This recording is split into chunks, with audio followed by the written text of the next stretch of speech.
নমস্কার দর্শক বন্ধুরা, তোমরা সবাই কেমন আছো? আশা করি ভালো আছো। শুভলক্ষ্মী রান্নাঘরে সবাইকে স্বাগতম। এখন শীত পড়ে গেছে, তাই আমি এখন পালক শাক রান্না করব। চলো পালক শাক রান্না করার রেসিপিটা তোমাদের সঙ্গে শেয়ার করি।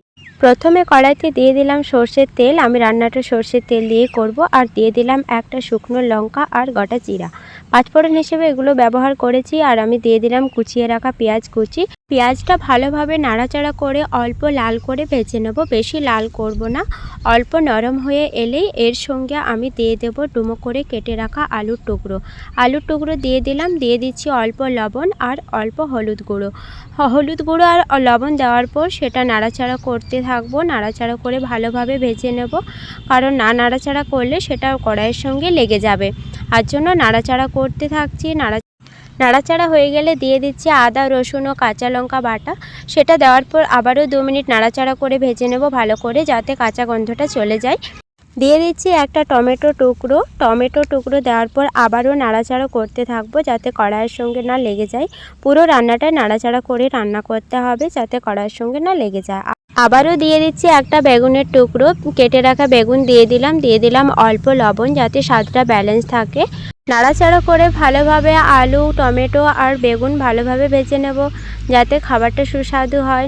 আলু, টমেটো ও বেগুন ভালোভাবে ভাজা হয়ে গেছে। এরপর আমি দিয়ে দিচ্ছি 1 চা চামচ জিরে গুঁড়ো, 1 চা চামচ ধনে গুঁড়ো, 1 চা চামচ হলুদ গুঁড়ো, 1 চা চামচ লঙ্কা গুঁড়ো দিয়ে দিলাম।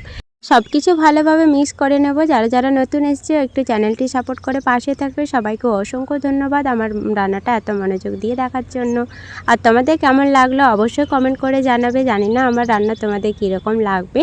আমি চেষ্টা করেছি তোমাদের সঙ্গে ভালোভাবে শেয়ার করার। আর ভালো লাগলে অবশ্যই কমেন্ট করবে, লাইক সাবস্ক্রাইব করে পাশে থাকবে। এরপর দিয়ে দিলাম কেটে রাখা পালক শাকের টুকরো দেওয়ার পর আবারও দিয়ে দিলাম অল্প পরিমাণে লবণ, যাতে স্বাদটা ব্যালেন্স থাকে। সব কিছু দিয়ে দেওয়ার পর আবারও পালক শাকটা ভালোভাবে নাড়াচাড়া করে মিক্স করে নিচ্ছি। পালক শাক রান্না করতে গেলে তার পরিমাণটা অনেকটাই কমে আসে। দেখো ধীরে ধীরে পালক শাকের পরিমাণটা কমে আসছে, আর পালক শাকের থেকে নিচে থেকে একটা জল বেরিয়ে আসে। তার জন্য এখনও পর্যন্ত কোনো আমি জল ব্যবহার করিনি। নাড়াচাড়া করে সব কিছু ভালোভাবে ভেজে নেব। দেখো নাড়াচাড়া করতে করতে কতটা পরিমাণটা কমে এসেছে, আর দেখতে কত সুস্বাদু হয়েছে। ভালোভাবে কষিয়ে নিয়েছি। এরপর আমি দিয়ে দেবো অল্প পরিমাণে জল, অল্প জল দেবো, বেশি জল দেবো না। অল্প জল দিয়ে 5 মিনিট ভালোভাবে নাড়াচাড়া করে নেব, যাতে আলুগুলো সব কিছু ভালোভাবে সিদ্ধ হয়ে যায়। আলু না সিদ্ধ হলে আমরা সেটা খেতে পারবো না। তার জন্য অল্প জল দিয়ে আমি 5 মিনিট সেটা সিদ্ধ করে নিলাম। আর 5 মিনিট সিদ্ধ করার পর আমার পুরো রান্নাটাই রেডি হয়ে গেছে।